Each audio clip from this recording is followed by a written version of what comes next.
ato pagpayon sa pagpangaragan sa Ginoo. Tudlo magid ni nga ang pulong sa Ginoo nga inspirasyon sa ato ang kinabuhi sa espirituhanon nga bahin para maangkon ginato ang kabulhanan ng sa panahon. Katuloy siya, I shall never keep in my mind, no? Ako kanunay inaampingan sa kong nahuna ang kamatuoran nga so sa kadlaw na hukman ko, no? Lagi sa pulong sa Ginoo. Malay sa akin nga umili kayo kay memorize nga memory verse, no? Hindi kami balo nga day. Pinagi niya itong pinagi akong verse nga ako nasairan. May ganit, salamat ko, kinibalo ko. Kung natagan ko landam sa una-una o pagbati, nga muna na mo, judge kung ako, hindi ako sa panahon, no? Ngayon ka, uy, ikaw, na mo kay gibuhat nga dili maayo. Uy, ikaw, nagkahibog ka o maayo. Dali ka sa kuha. Kung ikabuhat yung dili maayo, diyan sa memory verse, sa gisugin na ako, diyan sa sikat Timothy, kituduan ng ita. Review-con pa ta, saysayan pa ta. No? Ito sa kamatuan, kung makatabang kay ka na ito, alang sa tuwang kasiguruhan sa tuwang kinabuhi. Mga sa itong pagpayon sa tuwang pagtuunay sunan, isa sa mga punto ngayon nga matagang kita saktong mapagkulungan. No?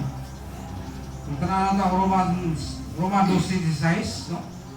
Kung kita mulay kasayuran sa pulong sa Ginoo, samtang buhi pa kita, mabot ang panahon, nagatubang na ito sa Ginoo, mingon ito sa bulingon, anong ka na may magigamit nga words, Ginoo?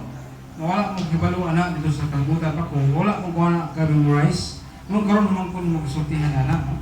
Kung wala mong ito magkabulang sulatan, no? Kaya kasi magkaroon pa lang daan no, igsunan, magtuon na ta sa pulong sa Ginoo. Kung nagtuon man galing ka, panahin sa magtuon sa pulong sa Ginoo. Ano man, tutulan ka o sultihan ka, sa imong kinabuhi nga ang pulong sa Ginoo, wala na dahil siya makatag ka na imong paglaom.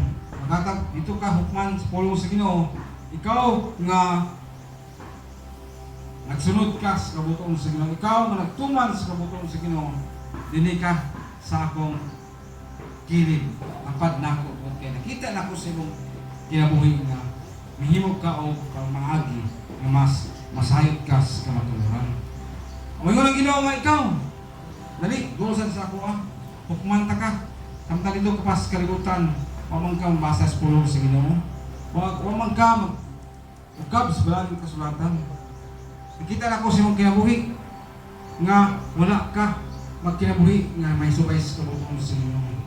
Ngayon ang Ginoo nga ikaw, dito ka na ko ipahimutang sa bungaw. Huwag ka nagbungaw nga bungaw mga init kaayo. Walay sama kainit. Bota ko sana, nagingon niya na impyerno. So, kayo ta nga simpiro ang impyerno, world naman na siya. Makalikay mo ko anak, kaya pasin tayo magduwa ko bumbiro dito sa impyerno. Kailangan mo bumbiro dito nga nasut ko. Tawag ko na ko na sila para mo tubig sa ko ang yatuan o may sunan.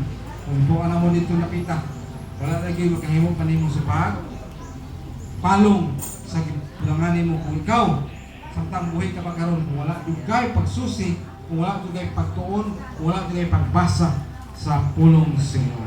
Isa din siya sa mga pagdasig mo pagligon ka atong isunan.